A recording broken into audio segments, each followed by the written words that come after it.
students, good afternoon.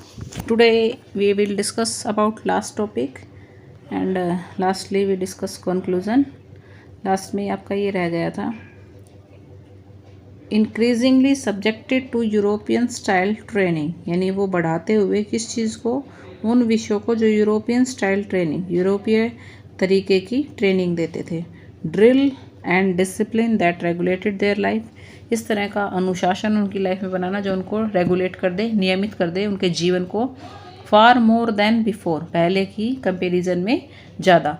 Often this created problems, इससे mostly ज़्यादा समस्याएं क्रिएट हुई, उत्पन्न हुई.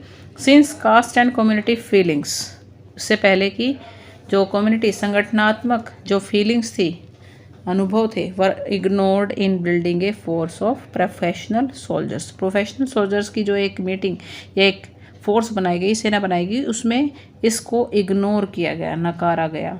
गुड इंडिविजुअल्स हो easily give up their caste and religious feelings, इसमें ऐसा किया गया कि जो कोई भी व्यक्ति है, इंडिविजुअल्स है, साधारण व्यक्ति है, सो इजीली, बहुत ही आसानी से गिव अप देयर कास्ट, अपनी कास्ट को, जाति को छोड़ सकता था, एंड रिलीजियस फीलिंग, और धार्मिक फीलिंग्स को भी.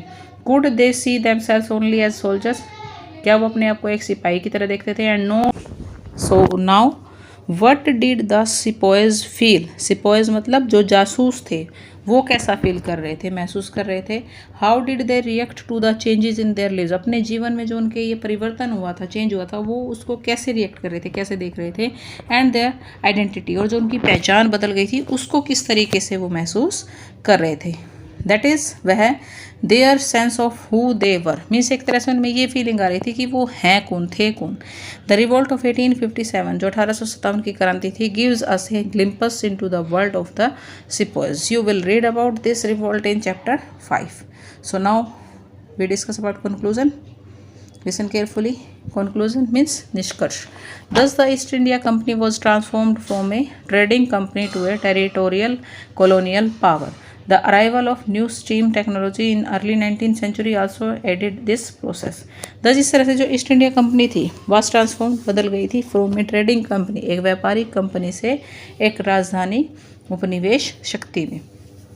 The arrival of new steam technology, जो नई भाप तकनीक पहुंची थी, अराइवल हुई थी in the early 19th century, 19वीं शताब्दी के शुरुआत में. ऑल्सो एडेड दिस प्रोसेस, उसने भी इस प्रक्रिया को बढ़ाया. टिल देन, तब तक, it would take anywhere between 6 and 8 months to travel to India by C.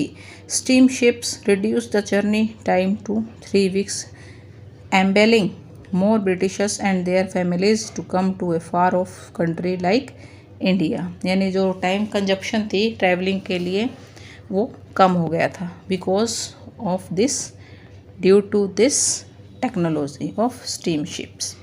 Bye 1857 the company came to exercise direct rule over about 63% of the territory and 78% of the population of the Indian subcontinent.